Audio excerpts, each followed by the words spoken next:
How's it going, everyone? In today's video, I'll show you on how you can reset the tire pressure light on your Hyundai iX35. Now, it's going to work for most Hyundai models out there. Basically, they're all the same in most part.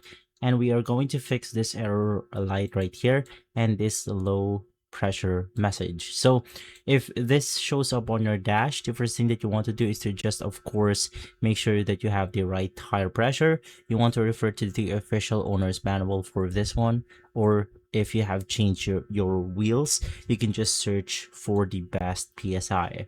Now, right after resetting or filling up the tire pressure right here, making sure that they are all correct, you then want to turn off the device, turn it back on, and then you just want to go ahead and drive for a couple of miles. This will then recalibrate the TPMS or the pressure sensor. And then right after, it will then remove the error message that we are having on our dash. And so that's how easy it is. Once again, it works mostly for all Nissan or Hyundai products out there. If this video has been helpful, leave a like, subscribe, and follow us for more videos like this.